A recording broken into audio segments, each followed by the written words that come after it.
Welcome back, once again adventurers, to Let's Play ChäoS here. In the last episode,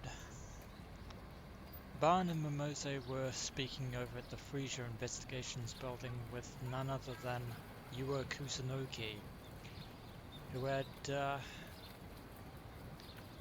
told her own unfortunate tale regarding the loss of her twin sister Mia, who, unfortunately enough, turned out to be one of the 5 victims in the first New Gen incident, the group diving suicide, or rather homicide, to be more precise. But turns out that Yua was informing Momose of her investigations of Takumi Nishijo, and she still believes Takumi to be involved in not just that one or the third one, but in pretty much every single new gen case thus far. And on that particular subject, Barn got a call from Sewer stating that 3 individuals were torn apart only to be re-sewn together to each other's waists in a very gruesome, macabre spectacle. Unfortunately for Takumi, this doesn't bode well because those 3 individuals just so happen to be the irritating delinquents who beat him up and were subsequently quote-unquote dealt with by Kozue and her D-sword. So it seems like the actual new gen criminal is definitely still after Takumi. Of course, speaking of which, Takumi is here practically back at his afternoon hideaway. Now it was December? What am I talking about? Now that it was November, the sun seemed to set much earlier. That sentence doesn't make any sense. When I headed home from school with Rimi. Yeah. We'll just correct that. When I headed home from school with Rimi, the sky was dyed pale orange. That's right, Rimi actually did return, and there is still the kernel of mystery surrounding her.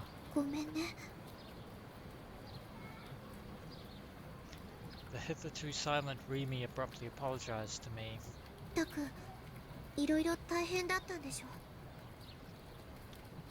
Oh, you have no idea, and it's probably going to get a lot harder. In fact, I'd count on it.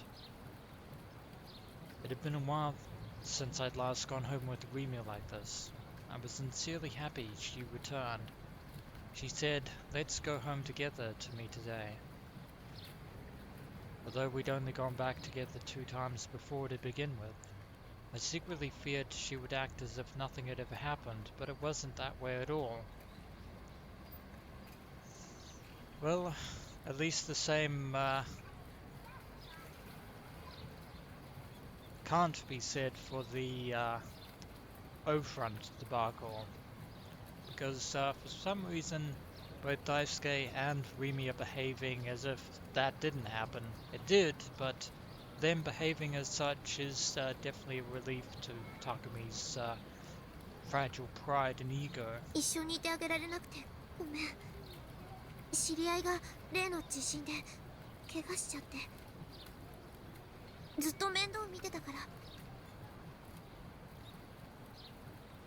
Him.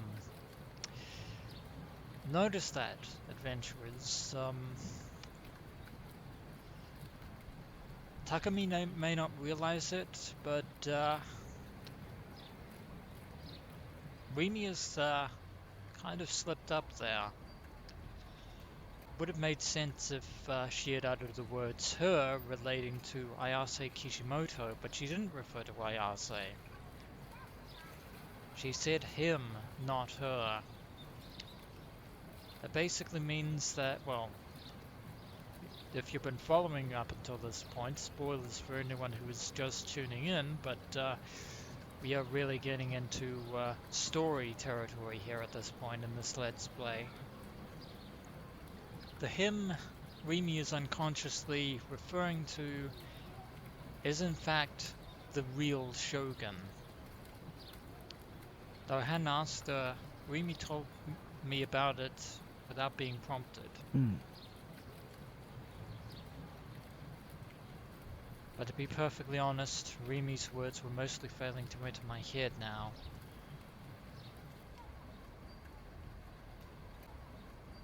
The bandage on Nanami's wrist I'd seen at noon. It had burned itself into my eyes and wouldn't go away. But was that sighting real or a delusion? もしかして怒ってる？ In the end, I'd failed to call to Nanami after seeing it. I'd become scared of calling out to her. Even though Nanami was my little sister, even though I was Nanami's big brother. I hadn't quite understood who she was at that time. The nurse had said Nanami wasn't injured. Yes, Hazuki did mention that. The hand Shogun sent to my base had disappeared from my refrigerator. It was supposed to have been a delusion. Alas, something screwy is going on here. Yet why had Nanami worn a bandage wrapped around her right wrist today? Could it simply be that I was overthinking things and the reason behind it was something so minor as a burn or a bug bite? A burn would necessitate a bandage. Bug bite? Not so sure. Yes, of course, that was the most likely answer of all. Probably a bit of a trap to fall into such simplistic thinking and resolutions there. But I was still scared to find out. That anxiety is going to be your best friend this time around. It will serve you well. Despite the fact that I hadn't been able to save Nanami, I went on dawdling like this and didn't make any attempt to talk to her. I truly was the worst brother ever. ねえタク、おーい、もしもし。怒ってるならそう言ってよ。無視されるのって結構傷ついちゃうな。え？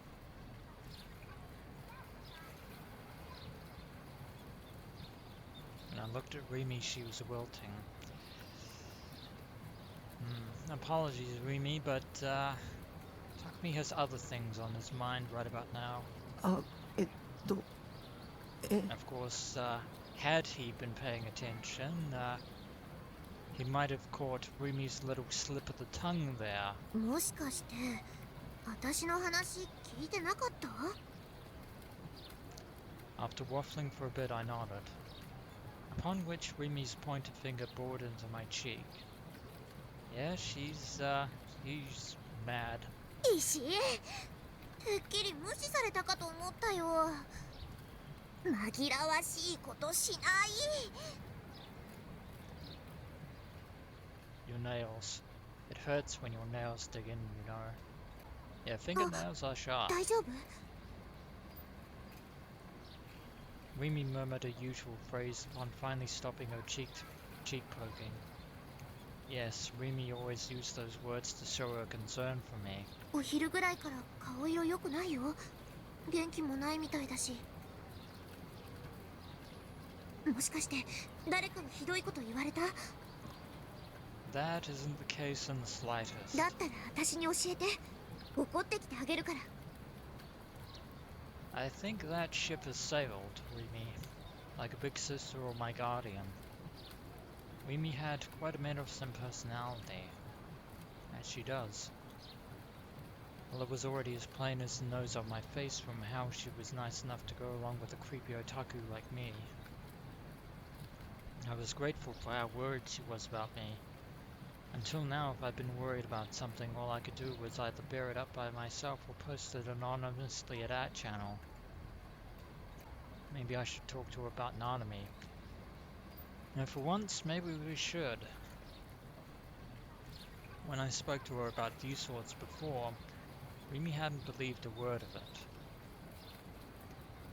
She had shown the natural reaction of a person who operated by common sense.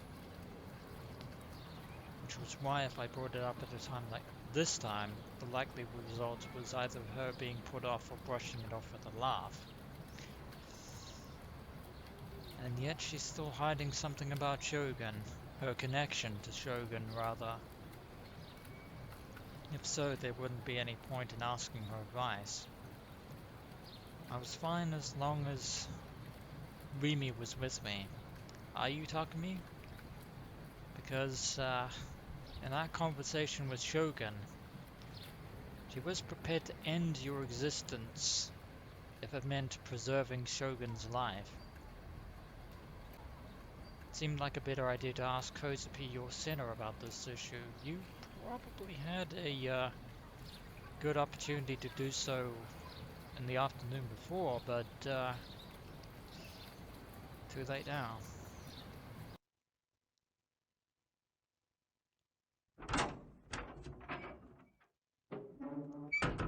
And returning to the shipping container that is Takumi's home base. 相変わらず汚いね。 Rimi muttered in amazement as the instant she set foot in my base. For all that, I really didn't get why she was smiling so happily. 変わってないな。この部屋の汚さがまさにタクって感じ。 Well, it's probably a bit more messier after the unusual earthquake that took place. If you're going to go on about it that much, you could clean it up for me. Sighing, I turned on my PC. ちょっと。帰ってくるなりパソコン？友達が来てるんだから少しはおもてなししてあげようっていう気持ちにはならないのかな。 Well, I'm sure the only beverages available are either tea or Coca-Cola, so... ねえ、お話ししようよ。 Rimi made a reckless demand as she sat on the sofa. If I had a mano-a-mano conversation with a 3D girl, I'd soon run out of things to talk about. Well, probably time for a bit of positivity, methinks. After everything that's happened thus far.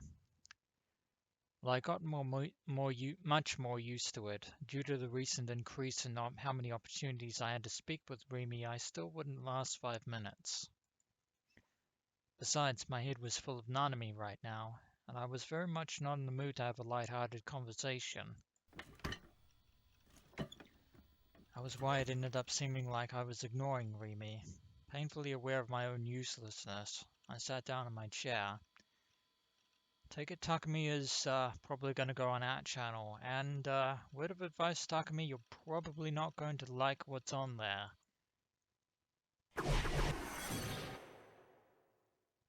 And again, maybe not. I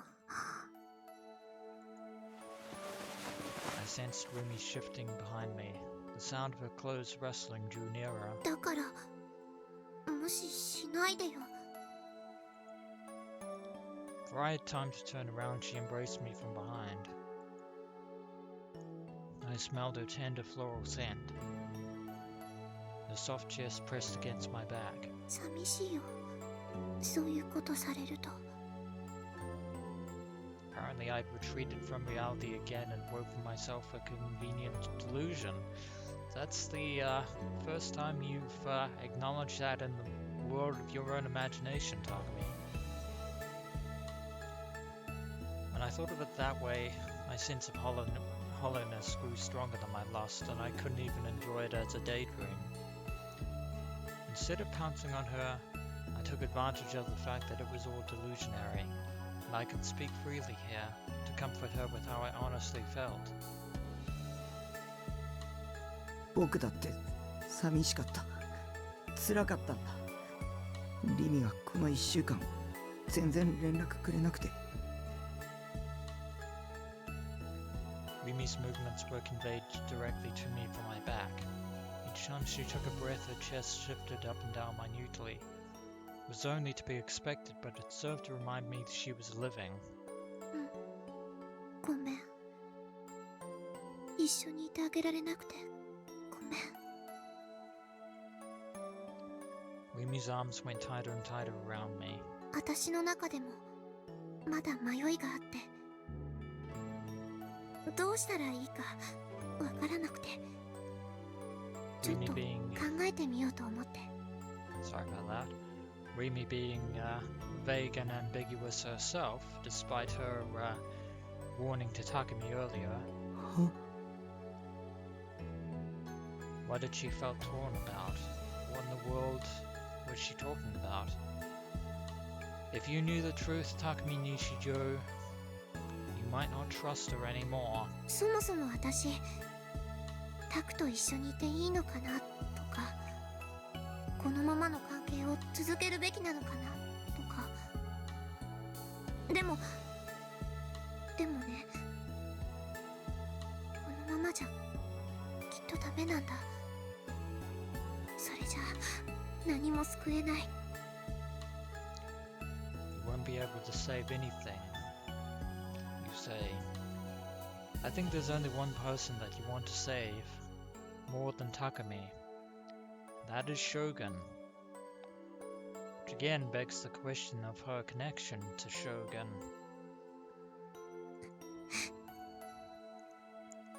And yet she genuinely feels torn by that decision. あの Not that Takumi realizes the implications of that. ねえタク、私が最初に願ったのはさ、一つだけだっ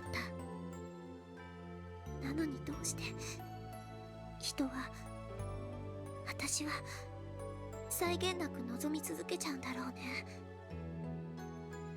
あの空を見つけた時に私は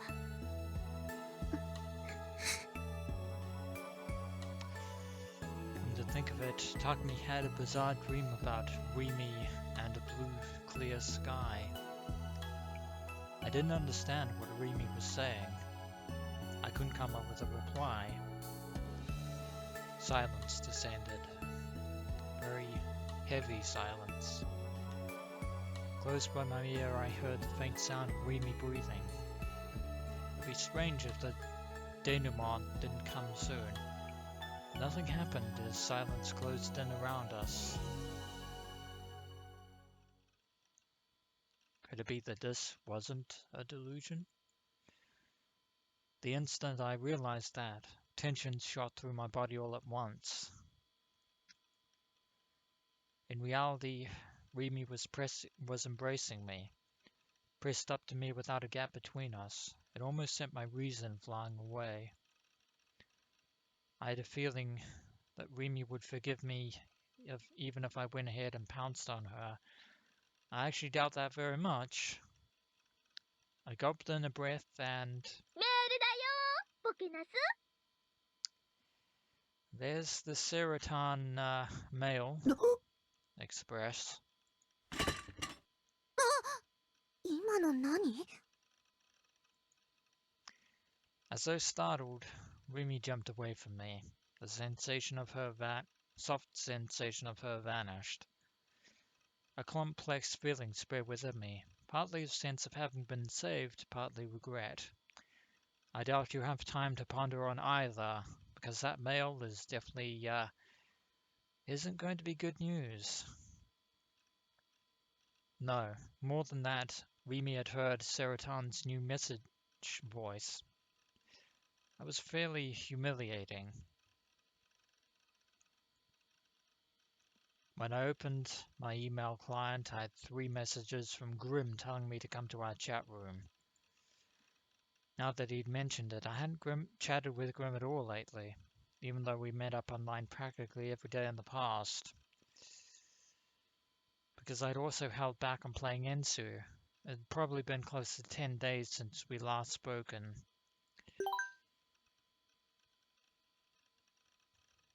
Well, Nighthouse is back.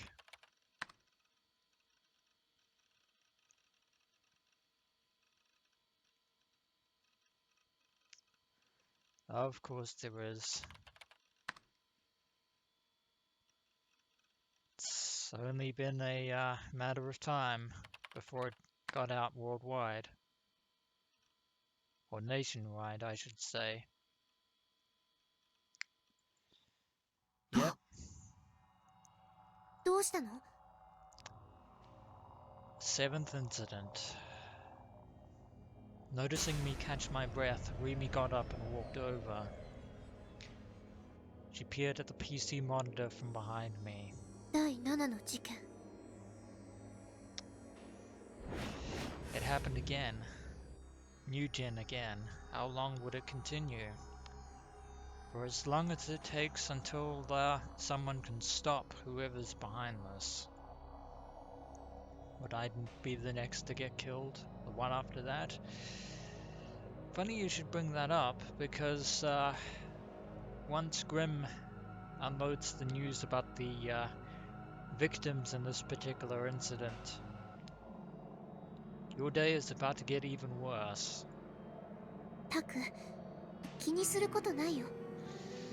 I would beg to differ on that. You can't ignore it this time, Takumi, because the victims this time are ones that you have interacted with before. 何も怖いことなんてない。タクは狙われたりなんかしない。全部タクの被害妄想。ね。 Here's Rimi trying to assuage Takumi's concerns, but alas, that isn't going to work at this time. Because Takumi cannot afford such luxuries. Baseless words of comfort. That won't soothe my heart, Rimi.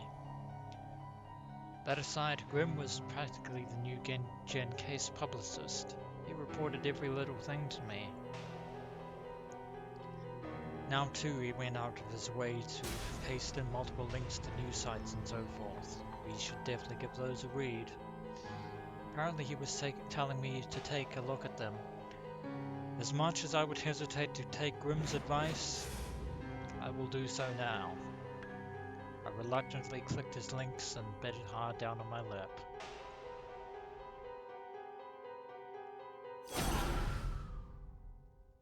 The 7th New Gen incident. DQN puzzle.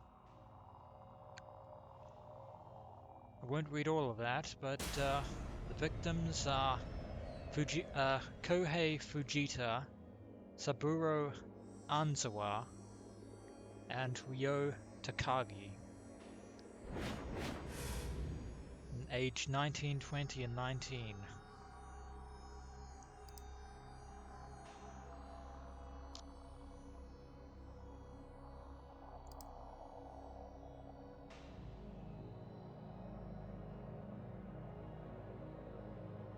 And someone's leaked photographs to our channel.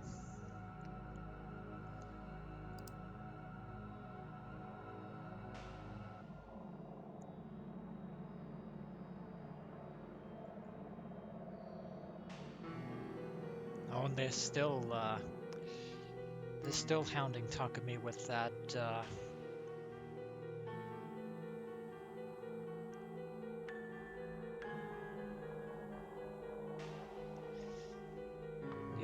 with Takumi's incident from before. But DQN, delinquent. A word that should be very familiar to Takumi Nishio, and speaking of which, that third or fourth line. Yeah, our channel hasn't forgotten about Takumi anytime soon, alas. And it's very likely there could be an 8th case. 今日午前4時50分ごろ、東京都渋谷区の線路沿いで男性3人の他殺死体が鉄柱に吊り下げられているのを通りかかった新聞販売員の男性が発見しました。As if being sewn in half and strung back together out of order wasn't enough, they've been strung up on a telephone pole. 警察の調べによりますと、殺されたのはいずれも渋谷区に住む無職藤田康平さん、大学生の安沢三郎さん、とび職の高木亮さんの3人です。3人とも胴体の部分が切断され、それぞれの上半身と下半身が別々に入れ替えられて糸で縫合されていました。3人の額にはそれぞれ謎の傷がつけられており、警察では犯人からのメッセージではないかと見て調べています。渋谷では2ヶ月ほど前から猟奇殺人事件が頻発しており、警察では今回の事件も同一犯による犯行の可能性が高いとみて捜査を続けています。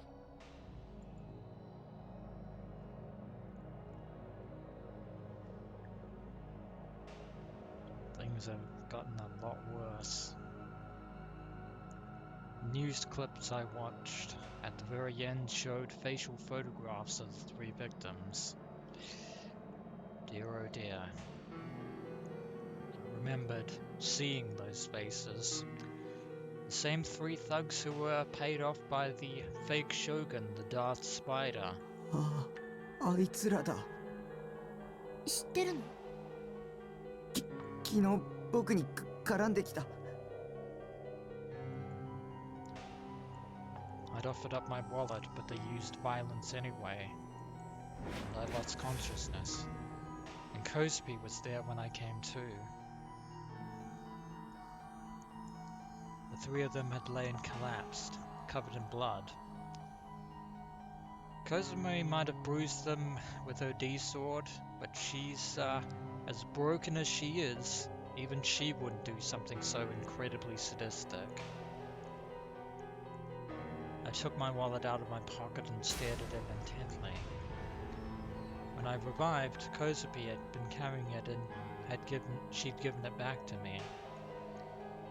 Maybe the one who had killed those 3 was...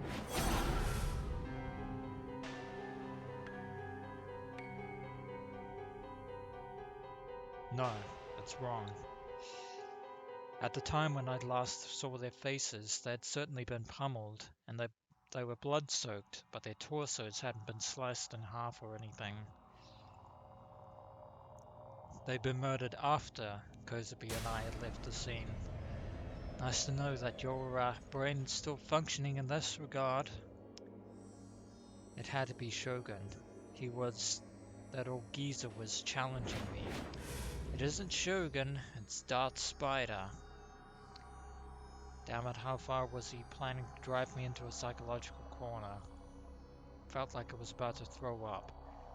My stomach ached sharply and I pressed a hand against my belly. Was I next? This time, would I be the next one to die? A very ominous question. And on that front, it is time to end this episode of Let's Play ChäoS Head. And when we return, adventurers, we can only wait and see how things unfold from here on out. As always, adventurers, until next we meet.